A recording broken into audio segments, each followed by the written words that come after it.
도시건축포럼이 회장을 맡고 있는 김승남이라고 합니다. 오늘 원래 그 사회를 한영수 소장님이 이렇게 봐주시기로 했는데 한영수 소장님이 출장이 많으시잖아요. 출장 중에 이렇게 코로나 확진자가 멀리서 이렇게 있는 관계로 사실 오늘 못 오시게 됐습니다. 그래서 대신 제가 오늘 사회를 보게 되었습니다. 오늘은 도시건축포럼비에 저희 2021년에 하고 있는 부산 도시건축 이슈진단 네 번째 시간입니다. 네 번째 시간으로 오늘의 주제는 지금 현재 한국의 건축사 협회가 두 개가 있고요. 대한건축사협회 그리고 세건축사협회 두 개가 있고 지금 현재 한국건축사협회 가칭이지만 한 이름으로 지금 태동을 준비하고 있습니다. 사실은 건축사가 한 18,000명에서 2만 명 정도 이렇게 된다고 하는데 그 분들을 대표하는 단체가 지금 세 개째 지금 출범을 앞두고 있는 이 시점입니다. 이 말은 한편으로 보자면 해야 될 일이 참 많을 수도 있고 또 한편으로는 해야 될 과제가 참 많을 수도 있다 하는 생각이 듭니다. 그래서 오늘은 특히 그동안 대한건축협회 몸담고 계시고 한국건축사협회 창립 준비를 하는 걸로 알고 있는 우리 오신혁 소장님께서 발제를 하셔서 지금 현재 동향이 어떻게 되고 특히 부산에서의 건축에서의 건축사의 역할 그리고 과제에 대한 이야기를 함께 나눠보려고 합니다. 그리고 나중에 토론회는 우리 A&D 건축사사무소의 김성수 대표님 김성수 대표님은 사협회 이사를 역임하신 걸로 알고 있습니다. 그리고 허진우 대표님 디바이어스의 대표시고 그다음에 미국 건축사십니다. 그래서 오늘 어떻게 보면은 미국에서 여러 사항도 함께 이야기해 주실 거로 기대하고 있습니다. 그래서 먼저 그러면 오신우 소장님의 발제를 들으면서 저희 포럼을 시작하겠습니다. 네, 반갑습니다. 우리 대장님이 소개됐는데 한국건축사협회 창립을 뭐 하고 있는 건 아니고요, 저는.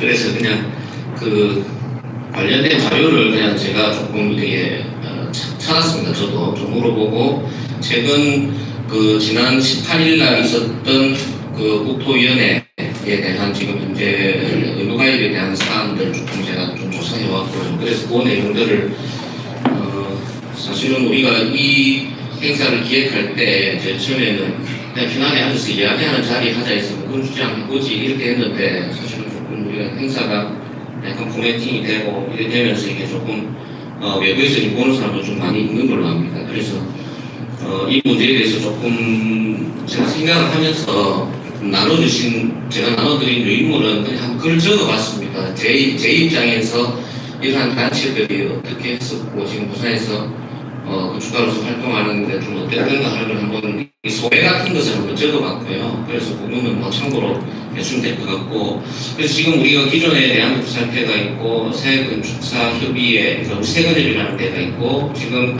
창립 준비를 하고 있는 한국건축사협회가 있고 그 다음에 이 사협회 쪽에는 이렇게 있는데 제가 적은 내용은 조금 다양하게 그냥 부산에서 우리가 협회라는 거 건축가로서 활동하는 데에 대한 생각들을 조금 해보면서 그냥 한번 생각을 했습니다. 그래서 공교롭게도 제가 이 문제를 생각하는데 가장 먼저 떠올랐던 게 2012년도에 우리 김기수 교수님께서 부산에서 건축가로 살아가기라는 행사를 만들어서 제가 그때 이제 패널로 앉아서 우리가 나이 많은 그때 이종민 건축사님 그리고 윤재민 소장 그때 한상준 대표가 하시는 분하고 이렇게 해서 부산에서 건축가로 살아가는데 어떤 내용들이 어떻는가 애로자는 있는가 하고 얘기했던 것을 제가 유인물에 써놨던 것이 조금 있습니다. 그런데 그때 당시에 여러 가지 주제가 바로 나의 건축적인 정체성, 건축가로서의 생존 가능성, 건축적 성장을 위한 전략과 방법 이런 이야기들을 나누려고 했는데 실제로 그 자리에서 계속 일어났던 이야기들은 대담에서는 희망보다는 안타까운 현실 계속 이야기가 나오고 우리 사회를 보고 기획하신 김기수 교수님은 어쨌든 좋은 이런 이야기 좀 끌고 가려고 하였으나 전 전부 이렇게 토로하는 분위기로 사실은 많이 흘렀던 것 같아요. 그래서 그것이 이제 주 내용들이 그냥 사무실 오픈하고 맨땅에 헤딩하는 심정으로 계속 일하는 것이라든지 너무 작은 설계비 현실이라든지 공모전에 시의 공모전 요즘 많이 바뀌었지만 그때 당시 했을 때 아무리 해도 뭐 시민이든 젊은 사람들 당선되기 힘들었던 그런 이야기들 그리고 뭔가 사무실을 오픈하는데 주변에서 아무도 도와주는 일이 없었던 것들 뭐 그런 가이드 없어서 많이 시행착오를 겪었던 이런 이야기들 위주로 됐습니다. 그런데 그게 2012년이 지금 약 10년이 흘렀는데 지금 상황은 좀 나아졌나 하고 제가 이걸 좀 생각을 해보니까 뭐 1차적으로 공모전 제도는 많이 개선되었고 뭐 공공에 대한 부분들도 좀 많이 투명성도 많이 많아지고 그러니까 설계비도 점점 좀 현실화는 돼 가지만 결국 뭐 그러한 것들이 다 개선되지는 못했다 지금. 그래서 역시나 지금 저희 사무실을 해서 실장을 거쳐서 사무실 오픈 최근에 한 후배들을 봐도 그리고 또는 각 건축사가 자기 업을 하면서 곤란한 일을 당하는 것을 봐도 그런 것들이 쉽게 도와줄 단체라든지 없는 거죠. 그리고 지금 이번에 우리 철거 도중에 무너져가지고 지금 된 부분, 철거 감리가 여자 건축사가 구속됐다는 오늘 기사가 있었거든요. 그래서 보면 그 내용을 봐도 철거 감리비 해봐야 뭐 100몇십만, 200몇십만 원 한 일주일 교육받고 물론 저는 철거 감리에 교육도 안 받았는데 그렇게 받아서 비상주로 하는데 사고가 나니까 그냥 구속이 되버리는 이런 일들 과연 이러한 것들을 그러면 누가 채워줘야 되고 어떻게 우리 사회에서 그걸 좀 보완해줘야 되는가 하는 이런 복잡한 생각들이 좀 들었습니다. 그래서 또 제가 지난주 후반에 있었던 이야기인데 저희가 인허가를 넣을 때 공무원들이 법규 해석을 잘못해서 이상한 방식으로 해석하고 또는 의도적으로 인허가 처리를 지연시키는 이런 일 때문에 뭔가 답답한데 어딘가 전화를 해야 할 곳이 과연 누군가 하면 주변의 동료 소장들이나 또는 잘 아는 공무원들이나 그 비서에서 문의를 하는데 결국 그렇게 우리가 다 문의를 하지만 그것을 위해서 나의 일처럼 가서 항의를 한다든지 내 편이 해준다 이런 건 사실 많이 없거든요. 그런데 제가 지금 우리 부산의 건축사협회 지금 현재 회장님한테 전화를 했어요. 제가 전화를 해가지고 내가 이런 거 당하는데 협회 차원에서 주변의 건축사들이 이렇게 당하는 일들이 없느냐, 민원은 없느냐, 이런 사례들 없느냐 하고 하니까 발벗고 구청에 찾아가 가겠다. 그래서 제 대신에 구청에 가서 건축과장을 만나서 거기서 이런 문제를 지적을 하고 이런 건 좀 오해를 받을 수 있으니 개선하면 좋겠다고 강력하게 항의를 하고 온 사례. 그래서 그런 것들을 경험하면서 뭔가 우리 협회라는 곳이 사실은 이 전문가의 집단이라고 하면 문화적인 것보다는 사실은 법역이 좀 강하기 때문에 충분히 이러한 지원들이 사실 느껴지는 거다. 제가 지금 몇십 년 동안 한번 느껴본 듯한 느낌이었어요, 사실은. 그래서 이런 것들이 필요한데 여전히 지금 현재 우리 상황이 굉장히 지금 부족하다. 그래서 우리 부산을 지금 한번 살펴보면 실제로 부산의 전문단체는 우리 부산 정확한 명칭 부산광역시건축사회 그리고 부산건축가협회 부산건축가회 그리고 대한건축학계 불경지회 이렇게 해서 부산의 단체라고 해서 이 단체가 굉장히 많은 여전까지 단체를 대변하면서 모든 활동들을 하고 있습니다. 그런데 실제 이제 제 과거를 조금 돌아보면 2001년에 제가 사무실 오픈했지만 처음부터 협회에 가입할 수가 없었고 일단 가입비가 좀 비쌌고 그리고 반드시 해야 되는 줄도 잘 몰랐고 그러다 보니까 그런 실체를 몰라서 그냥 쭉 이렇게 그냥 없이 업을 유지를 했죠. 지금도 마찬가지로 젊은 건축사들이 굉장히 등록을 안 하고 협회 가입을 안 한 상태에서 업을 많이 하는 걸로 알고 있습니다. 그 다음에 이제 그러다 보니까 제 같은 경우는 돈이 들지 않는 건축가입회 활동을 좀 먼저 시작했습니다. 가입을 해서 돈 드는 게 아니니까 가입해서 조금 활동을 동참을 하면서 이렇게 활동을 했는데 그 활동을 하면서 건축가협회가 지금 현재 어떤 날을 저도 이번에 처음으로 한번 읽어봤습니다. 홈페이지에 메인 화면에 지금 공교롭게도 캡처할 때 제 건물이 또 있었습니다. 이렇게 그래서 근데 여기 보면은 이 시대에 이 땅의 진정한 건축물을 만들기 위해 노력하는 건축가의 대표적인 건축 전문 사회 단체로 이렇게 소개가 되어 있고요. 그 다음에 이제 그런데 우리 부산 건축가회는 창립 이후 부산 미술 전람회 건축 문과 주관에 이어 85년부터 부산 뭐 이런 탐방 이런 것들을 해오고 있다. 현재 240여 명 정도가 가입되어 있는데 대부분 부산 경남의 건축사들과 교수님들 그리고 디자이너들로 구성이 되어 있다. 그렇게 있습니다. 최근에는 실내 쪽에 그런 작업하시는 분도 많이 들어와서 하고 있다는 부분 되어 있고요. 그 다음에 이제 200가입회를 시작을 하면서 우리 부산에 이제 부산 건축문화제가 만들어졌죠. 그래서 부산 건축문화제가 만들어졌는데 부산 건축문화제가 부산 건축제가 되고 부산 건축제는 요렇게 지금 홈페이지에 되어 있습니다. 부산 건축인과 관심 있는 시민이 참여하여 부산 도시 건축의 발전 방향을 모색하고 실천하기 위해서 2001년부터 이렇게 하는 조직이다. 이렇게 되어 있습니다. 그래서 부산 건축제, 지금 이제 부산 건축제에 대한 얘기를 하고요. 실제 이제 명칭은, 법인 명칭은 사단법인 부산 건축제 조직위원회로 되어 있습니다. 그래서 등록된 단체는 문화체육관광부입니다. 문화체육관광부고, 아까 우리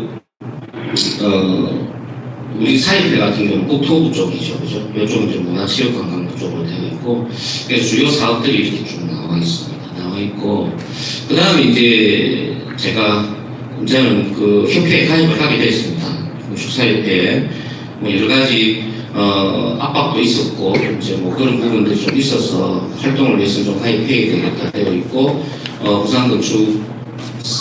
부산광역시 건축사회 홈페이지에 이렇게 되어 있습니다. 그래서 여기 보면 대한건축사협회는 건축사법에 의해서 법률에 의해서 63년도에 공포가 되고 건국시 지명에 의해서 인가를 받아서 65년도에 창립이 한 걸로 되어 있습니다. 창립한 걸로 되어 있고 주요 목적은 품위보전, 권익공모, 회원 간의 관계와 친목, 그리고 건축기술의 연구개발 업무 개선, 그리고 이에 대해서 뭐 어떤 이바지를 뭐 한다, 공익에 뭐 이런 것들이 되고 실제 주요 활동들이 이렇게 되어 있습니다. 뭐 민원 상담실부터 회원 공청회, 국제 신문반에 뭐 설계 건축사 확인제도, 사용 승인 조사, 실제로 우리가 건축 행위를 위해서 하는 업무의 법적인 절차들을 굉장히 많이 운영하고 있는 것이 현실입니다. 그래서 이렇게 되어 있고요.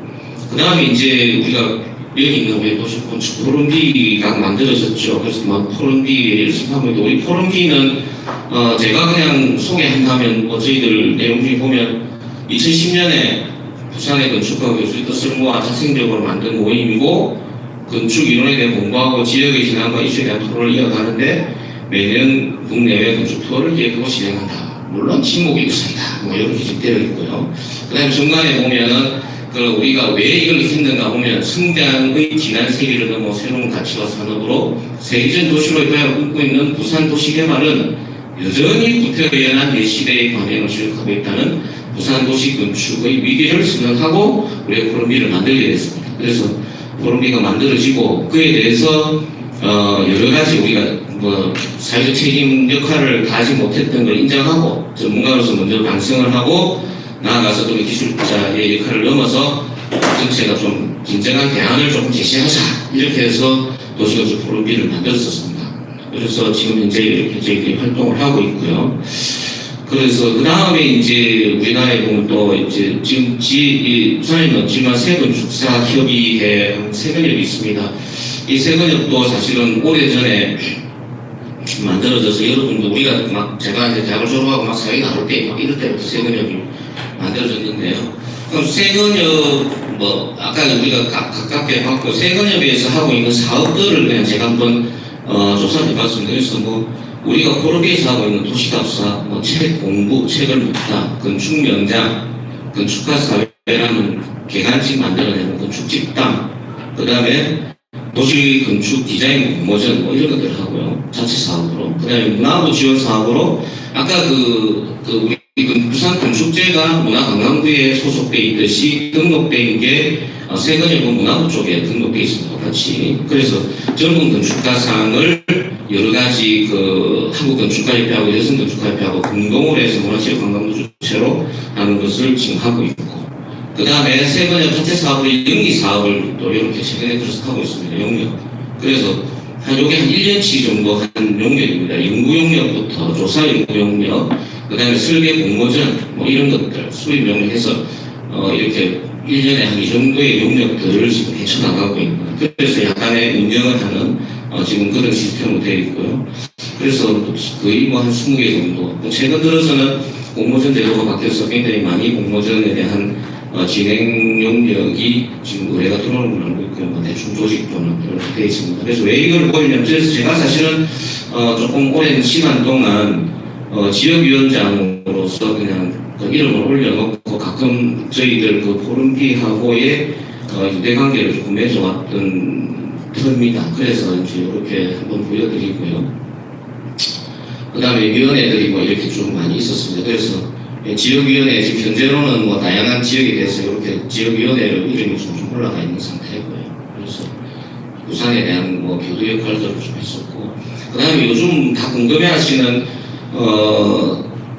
한국건축사협회 창립에 대한 준비와 이슈에 대해서 제가 좀 조사를 해봤는데, 그래서 오늘 아마 요 내용들을 보면은 우리가 전반적으로 무엇이 문제였기 때문에 이런가 하는 이야기 조금 할 수 있을 것 같아서 빨리 한번 넘기보도록 하겠습니다. 그래서 기존 협회의 방향과 운영은 한국건축사협회에서 어떻게 하려고 하느냐라는 것들을 보니까 기존에 이제 설계 중심이 신축해서 이제 리모델 도시재생, 용도변경, 공간 구성 이렇게 많이 바뀌어가고 있다. 그래서 설계 범위를 최대한 신축에 많이 확대를 하고 그 가치에 집중하는 협회를 지향한다 이렇게 되어 있고요. 그 다음에 설계 중심의 협회, 그래서 업역을 좀 확대하고 신축률을 감소하지 이렇게 하는데, 그러면 우리 기존에 있는 대한건축사협회에서는 이렇게 안 했느냐? 그런 의문이 들고요. 했을 거라고 저는 생각이 드는데, 하여튼 그런 문제를 한번 생각해 볼 필요가 있겠다. 그런데 설계만 해도 결코 쉬운 일이 아닌데 너무 많이 되다 보니까 그런 것도 있고, 특히 설계 이후 시공 과정에 대한 설계자의 업무와 권한 이런 것들이 너무 이렇게 조금 보장받지도 못하고 체계화되지 않다는 이런 내용들을 좀 문제를 삼고 있고요. 그 다음에 이제 여러 가지 이제 조직 구성이라는 게 조금 이게 조직화되어 있죠. 체계적으로 수직적으로 되어 있는데 협회 자체가 수평적 협회를 좀 하겠다. 이렇게 가입비를 좀 줄이겠다, 돈을 줄이겠다, 이런 내용들이 좀 있고요. 그래서 어쨌든 이런 그에 대해서 비교해서 좀 이야기를 하면 될 것 같고요. 그 다음에 이제 기존 협회 운영의 대부분 시설과 조직, 인력, 경비, 예를 들자면 우리 대한건축사협회 본회에서 지금 10억만 300억이 넘게 있는 걸로 알고 있습니다. 쓰지 않고 늘 있는 돈이 협회를 통해서 그런 거에 대해서 많은 회비도 내고 한데, 모든 것을 온라인 중심으로 좀 해서 전체적으로 비용을 좀 줄이고, 그 다음에 그건 좀 올리겠다, 효율을 하겠다, 이래서 회원들 회비 부담을 획기적으로 낮추겠다, 이렇게 되고 있습니다. 그래서 각 시도마다 좀 틀린데요. 우리 부산 같은 경우는 지금 우리 얼마입니까? 가입비가 300만 원입니까? 협회가 300만 원 돼 있는데, 어느 지역, 예를 들어 김해나 양산이고 이런 데는 몇 천만 원 되는 데들이 좀 있대요. 그래서 그쪽 지역에는 좀 가입하기도 힘들고, 서울은 우리보다 지금 좀 비싼 것 같고요. 대도시수 숫자가 많으니까 조금 그런 부분이 있는 것 같습니다. 그 다음에 이제 어쨌든 조금 더 효율적으로 해보겠다, 온라인 중심으로 이렇게 얘기하고 있고요. 그 다음에 좀 차이 나는 게 있는 것 같습니다.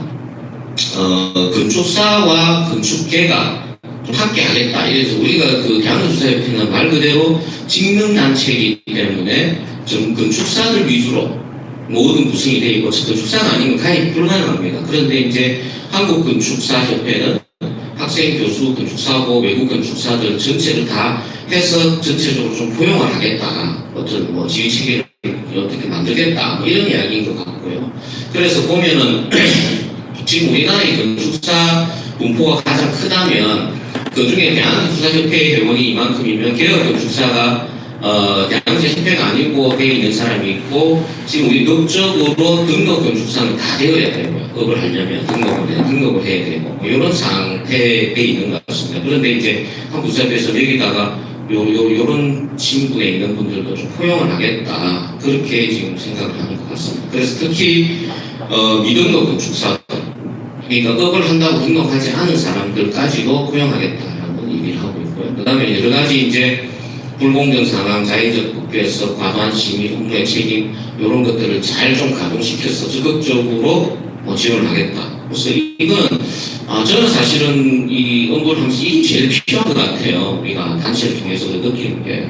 그래서 조금 이런 부분들이 기존의 대한의사협회에서도 못 느끼는 것, 제가 아까 서두에 말씀드렸지만 좀 경험한 것이 있듯이 그런 부분들이 있을 때 좀 실질적인 도움이 되는 것 같고요. 그 다음에 이제 그런 것들이 건축의 공공성, 기존에 이제 업용만에 있던 것들을 어쨌든 약간 공공의 분야로 좀 끌고 나가려고 하는 이런 게 있는 것 같아요. 그래서 그런 부분들에 대한 이야기가 있는 것 같고, 그 다음에 건축사를 지원하는데 불합리한 제도와 법규를 개선한다 이렇게 좀 되어 있습니다. 그래서 국토기 정부가 근데 제가 한 몇 년간 세부협을 통해서 이렇게 좀 느꼈던 거는 뭐냐면 제도 개선 정책 예를 들어 설계의료위원법을 만든다든지 이런 데 있어서 좀 긴밀하게 적극적으로 국회의원들도 만나고 입법화시키고 이런 것들이 좀 있는 것 같습니다. 그쪽에서 좀 적극적으로 그런 활동들을 하고 그런 분들 중에서 이제 한국건축사협회를 장립 준비를 하다 보니까 세관협에서는 좀 지지를 하는 편이고요. 지금 이제 그렇게 지금 되는 걸로 알고 있습니다. 그래서 이런 부분들은 실질적인 법규 제도 고치는 것들의 방식인데 물론 제 생각에 대한민국사협회에서도 지속적으로 몇십 년간 했지 않겠습니까? 했겠는데 우리가 그 몸소 잘 못 느꼈고 있는 것 같고요. 잘 모르고 있는 것 같고 워낙 이제 그래서 이런 몇 개 이슈에서 좀 하다 보니까 제가 조금 이야기가 들리는 것 같고 이렇게 보입니다. 그 다음에 이제, 흔히 말하는 심의, 이런 것들에 있어서 업무, 친환경 인정, 각종 인정, 허가권자, 뒤에 그것도 이게, 사실 교수 책임이 엄청 늘어나지 않습니까? 철거 감리 이거, 별로 죄가 없는 것 같은데, 그냥 바로 구속돼버리고, 이런 것들에 대해서 어쨌든 보호를 좀 하고 지원을 하는 방식, 이런 것들이 조금 어디든 좀 시스템화되어서 좀 체계적으로 되면 좋겠다는 그런 생각이 듭니다. 그 다음에 이제 건축사 실무 교육을 어쨌든 좀 교육을 하는데 직책 교육에서 좀 떠나서 좀 획기적으로 알찬 프로그램들을 좀 만들어서 운영을 하겠다 되겠고요. 그래서 이게 유튜브 방식으로 하면 좋겠다 이런 의미인 것 같습니다. 보니까 그래서 플랫폼과 컨퍼런스 등 다양한 교육 방식의 기회를 좀 제공하겠다.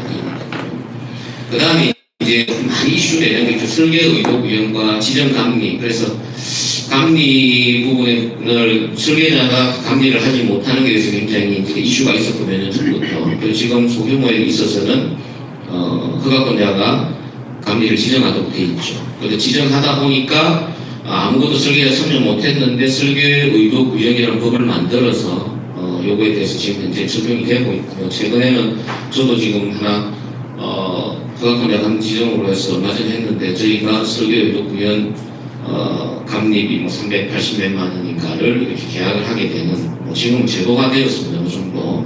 그래서 또 그런 일들은 좀 바람직하게 보이고요. 어쨌든 간에. 그래서 그런 부분들 좀 정착하는데 앞장서겠다. 그래서 특히 이제 설계의도위원 하는 부분들에서 투명하게 그런 것들을 잘 공개해서 그런 제도가 좀 잘 정착되도록 하는데 쓰겠다라는 것이 좀 초점을 좀 만든 것 같습니다. 그 다음에 지금 계속 논란이 되고 있는 건축사 시험 제도 개선에 대한 것도 좀 적극적으로 지금 현재에서 새로운 방식을 도입하는데 앞장서겠다 이런 것 같아요. 그래서 이 문제는 우리 4년제, 5년제의 문제도 지금 굉장히 학회에서 지금 뜨거운 감자로 되어 있는데 같이 연동되어서 각 단체들이 지금 건설시험에 대한 컨퍼런스에서 적극적으로 하는 걸로 알고 있습니다. 그래서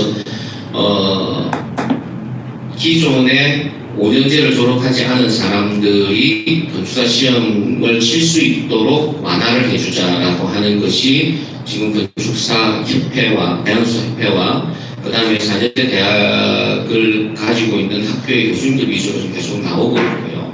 그 다음에 근본적으로 등록원에서는 안 된다. 그래서 거기에 주요 쟁점은 제가 알기로는 기존 완화를 해주지 않은 부분들은 실무수련을 지금 현재 3년을 하고 시험을 치도록 되어 있는데 5년을 한다든지 7년을 한다든지 기간을 늘리자 하자.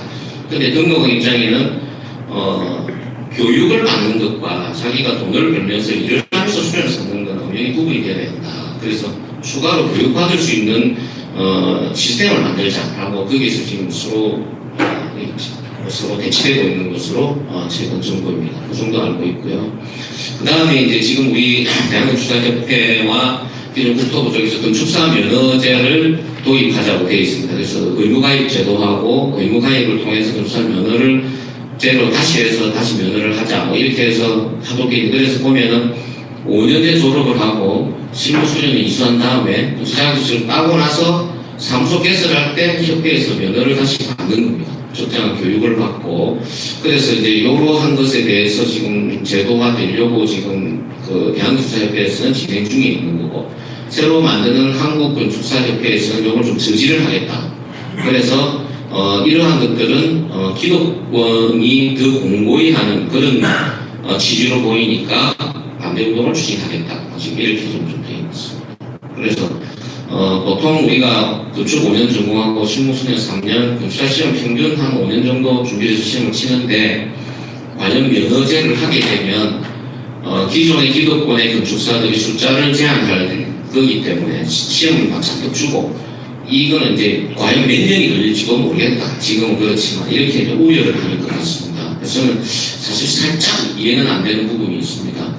면허제가 어느 정도 구체와 어떤 방식으로 면허를 주고 받고 하니까 이렇게 걱정을 하는지는 아직 잘 모를 것 같습니다. 그리고 기존 협회와 건전한 협력을 이루어내겠다, 이렇게 지금 되어 있고요. 그래서 여러 가지 이제 구분을 좀 이렇게 의무적으로 보면, 예를 들어서 현재 있는 게 대한건축사협회가 있고, 여성건축가협회 있고, 세건협이 지금 있고, 그다음 한국건축가협회도 있고, 그 다음에 한국건축사협회를 지금 만들려고 하면 이런 것에서 업무적인 것을 적절하게 상생협약해서 지금 현재 조금 업무적인 조율을 해서 관리를 하면 되지 않겠느냐, 이렇게 지금 이야기를 하고 있습니다. 그래서 여러 가지 그러면 협회 등록 건축사의 10분의 1 이상이 참여하면 협회를 만들 수 있도록 기존 부분되어 있었습니다. 그러면 우리가 18,000명 등록 건축사가 18,000명이면 그 중에 약 1,800명 이상이 동의를 하고 발기를 해야지만이 그 한국건축사협회가成立을 할 수 있다고 되어 있습니다. 그래서 그런 부분들이 있고, 그래서 여러 가지 이제 질문들이 왜 새로운 건축협회를 왜 만들려고 하노? 이런 부분들에 대한 답들도 이렇게 조금 되어 있습니다. 그래서 그런 것들이 앞에 지금 내용 설명한 것에서 좀 있는 것 같고요. 그 다음에 중요한 쟁점 좀 있는 것 같습니다. 의무가입 시행을 지금 진행을 하고 있고, 제가 지난주 이거 수정법률안도 좀 출력해 왔는데요. 이런 내용들을 위해서 제일 지금 민감한 것 같습니다. 그러면 이 의무가입이 실행이 되면, 현재는 등록되어 있는 대한건축사협회밖에 없기 때문에 모두가 거기에 가입을 해야 되는데, 그 건축법에 의해서 새로운 협회가 하나 생기면 선택해서 가입할 수 있으므로 서로 약간 상생할 수 있다, 그리고 서로 견제도 된다라는 그런 취지로 지금 현재 되어 있고요. 그래서 그랬는데 국토부 관계자들은 의무가입이 실행되는데 추가로 협회를 인가할 수 없을 것이라는 이런 이제 국토부에서는 해석을 좀 내놓고 있다고 합니다, 실제로. 그래서 그렇게 되어 있고, 그 다음에 이렇게 만약에 새로운 협회가 없다면, 여기서 한 개념이 안 생긴다면 모두가 대한건축사협회에 의무가입을 해야 되는 상황이기 때문에, 몇십 년 전에 모두 의무가입할 때에 문제가 있어서 의무가입 제도를 없앴는데 다시 되돌아간다, 이런 거에 대한 이슈가 좀 있습니다. 그러면 의무가입이 됐을 때 모두가 건축사협회에 가입을 해야 되고, 가입한 것에 대해서는 책임과 의무가 이제 발생을 하도록 되어 있습니다. 그래서 세건축사협회는 이런 등록 찍는 단체가 아닙니다. 예, 그래서 그게 안 되는 거고요. 그 다음에 이제 국토부 승인을 통해서 동일한 자격을 갖게 되면 법안이 발의되어도 건축사들이 스스로 판단에 따라서 협회를 선택할 수 있지 않느냐, 이렇게 해서 이제 건강한 대안을 만들자는 것이 한국건축사협회의 입장입니다. 그 다음에 한건협은 그럼 누구를 데려가는가 해서 대부분의 교수나 뭐 이런 거 위주로 하는 게 아니냐라는 이야기들이 지금 많은데 결국은 건축사를 대변해서 뭐 함께 어쨌든 하겠다. 앞으로 건축사가 될 사람들 뭐 이런 지금 취지로 지금 얘기를 하는 것 같고요. 발기인 구성들은 어쨌든 등록 건축사여야 합니다. 이게 등록이 되려면 그래서 뭐 이렇게 조금 뭐 작은 사무실들 비율도 채우고 연령별 비율도 채우고 지역별 비율도 채워서 발기하겠다라고 되어 있는 것 같고요. 그다음에 그래서 뭐 이런 질문이 많다고 합니다. 세근협에 있는 분들이 조금 그 한국건축사협회를 만들자 하니까 세근협이 다시 권력을 잡으려는 거 아닌가. 그래서 그런 건 아니다라고 이야기 지금 하고 있습니다. 그리고 건축사 수를 늘리는 것이 좋은가 줄이는 것이 좋은가 굉장히 요즘 뜨겁죠. 특히 올해 건축사 작년에 2,400몇십 명에서 그만큼 뽑아버리고 올해 전반기가 480명을 뽑고 후반기 또 뽑고 하면 숫자가 엄청나게 많은데 1년에 뭐 300명에서 500명 뽑던 거를 10년에 뽑을 것을 한 2, 3년에 뽑아버리니까 너무 엄청난 숫자가 지금 건축사가 되고 있고 그래서 현장에 실제 설계 사무실에서는 인력이 부족한 상태고 일할 사람이 없고 뭐 이렇게 많은 그 고민이 있는데 어쨌든 이런 것은 우선적으로 연구와 실증이 좀 필요하다고 생각을 한답니다. 판단하기는 좀 이르다. 그래서 정확한 판단에 대해서는 뭔가 사회적 공감을 가질 수 있도록 하는 객관성이 좀 필요하다. 이렇게 지금 이야기를 하고 있고요. 그래서 또 어떤 사람들은 협회가 하나의 일이지 뭐 이사든 뭐든 이래 되지 않느냐 이래 돼 있는데 어쨌든 협회가 여러 개 설립을 제한하지 않고 꼭 설립을 인정하고 있는 게 건축사법에 인정을 지금 하고 있었답니다. 하고 있었고 그 조건에 따라 하나 만들려고 한다는 것 같아요. 그 다음에 이제 이렇게 진행을 했는데 대한주사협회 지금 법률가입 법안 진행 사항을 이렇게 보면은 사실은 조홍천 의원이 뭐 이렇게 이야기를 하고 뭐 이런 여러 가지 기사를 보면은 유튜브나 이렇게 그때 당시에 법사위에서 이렇게 하는 내용들을 보면은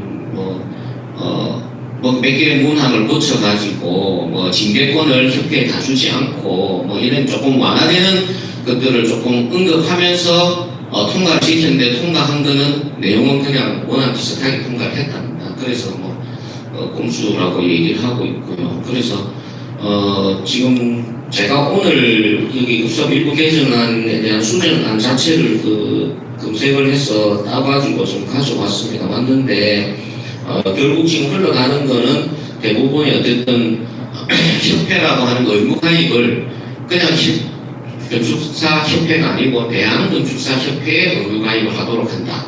그 다음에 두 번째는 기존 업을 하고 있는 사람도 의무적으로 가입해야 된다 했는데 그 가입해야 한다라는 거는 항목은 1년 내에 가입해야 된다는 조항을 뺐답니다. 그래서 어쨌든 거기에 대한 여지는 좀 있는 것 같고요. 반드시 가입해야 돼. 그런데 어쨌든 이 통과가 되면 새로 신규로 생기는 건축사들은 무조건 가입을 해야 되고 기존에 업을 하던 사람이 가입 안 된 사람은 조금 시간을 가질 수 있는 것처럼 이 법안이 좀 되어 있는 것 같습니다. 제가 좀 보니까 그런 정도로 해서 지금 현재 흘러가고 있습니다. 그 다음에 이렇게 쭉 하다 보니까 사실은 저도 우리 부산에서 조금 세근역 부산 지회를 한번 만들려고 몇 분들하고 조금 이렇게 계속 생각을 했고요. 그래서 여러 가지 이러한 경험들 사실은 건전하고 좋은 활동들이 대부분 이제 서울 위주로 이루어지고 우리 포럼비가 뭔가를 좀 위기를 선언하고 막 잘해보라 했는데 이게 말도 안 먹히고 정상 단체도 아니고 이러다 보니까 굉장히 부산이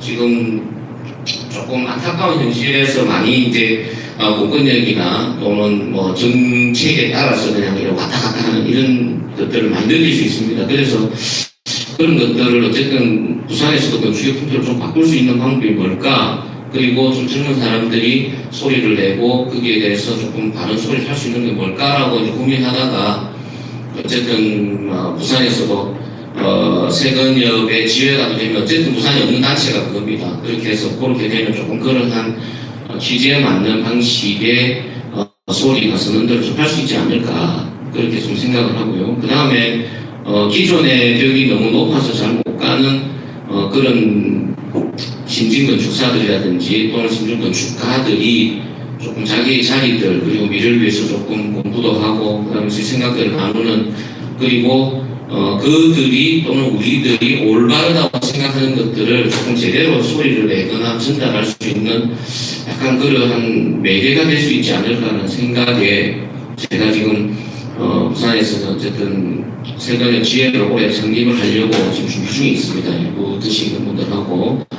그래서 아마 그게 부산 지혜가 될지 부울경 지혜가 될지는 모르겠으나 어쨌든 뭐 그런 것들, 특히 이제 우리 보름기도 많이 깨어 있다고 생각하고, 우리가 그 뭡니까 저 LCT 처음에 막 이야기 나올 때부터 주거청에 대해서 반대를 하고 시청에서 했는데, 결국은 우리 생각이나 이런 것들은 그냥 한마디로 공허한 메아리로 그냥 되돌아오는 정도밖에 안 됐고, 사실은 만들어지지 않았는데 지혜가 만들어지면 조금 그거보다는 메시지 전달이 좀 강해질 수 있지 않을까라는 생각을 좀 하고 있고요. 그런데 그러면 왜 세근의 지혜를 통해서 하려고 하느냐 하면, 그냥 기존에 아까 제가 앞에 언급했듯이 제가 경험한 대한민국주사협회의 특성이 따로 있고, 그다음에 건축가협회의 특성이 따로 있고, 뭐 문화재의 특성이 따로 있다 보니까 뭔가 우리가 지금 공소 아쉽다고 느끼는 것을 이렇게 지향점이 같은 곳은 지금 현재로서는 좀 세근역인 것 같다 느끼면서 제가 좀 지금 준비를 하고 있고요. 그래서 조금 10년 뒤에는 좀 나아지지 않을까 그렇다면, 그래서 한번 그런 생각을 하고 있습니다. 그래서 세금에 대한 뭐 내용들이 조금 있고요. 그 다음에 뭐 이렇게 해서 전반적인 그런 지금 분위기는 이렇게 돼 있습니다. 그래서 사실 오늘 제가 두 분의 패널들을 좀 모시면서 그 우리 김성수 소장님 같은 경우는 포럼기에 계속 회원으로 있고, 또는 한 2년 동안 그 지금 사협회에도 들어가서 직접 일도 좀 해보시고, 매달 투덜거리는 소리를 많이 들었었는데 하여튼 그런 활동들을 좀 해보셨고, 우리 공부정 소장님도 사실은 몇 년 전에 그 사협회 활동을 조금 제가 한 걸로 알고 있고, 그래서 그 내부에서 볼 때 우리가 밖에서 보는 이것과 어떻게 차이가 나는가도 좀 궁금하고, 또 내부에서는 지금 현재 이렇게 뭐 한건임이 만들어진다, 또 의무가입을 한다, 이런 데 입장에서는 뭐 전부 다 획일적인 한마디로 이야기를 하고 있는 건지, 다 그래 가야 된다고, 아니면 다른 수도 의견이 분분한 건지, 이런 것도 좀 궁금하고, 그 다음에 우리 허진 대표님 좀 모신 거는 어차피 조금 우리 여기 개입된 것보다는 조금 바깥의 입장에서, 뭐 객관적 입장에서 좀 볼 수 있지 않을까. 우리나라만 유독 무슨 협회니 건축상이 따지면서 맨날 싸우고 이렇게 논쟁을 하고 있는지, 밖에서 보면 어떻는지, 뭐 이런 것들은 뭐 실제로 이제 뭐 미국이든 선진국 사례에서는 그러면 뭐 그런 자기 구분 없이 자기 활동하는데 제재라든지 뭐 또는 뭐 핸디캡이라든지 이런 것들이 없는 건지, 뭐 기타 등등 이런 이야기들을 좀 해주시면 오늘 뭐 이야기 재미있게 좀 흘러갈 수 있지 않을까 생각해서 제가 이 정도만 발표를 마치겠습니다.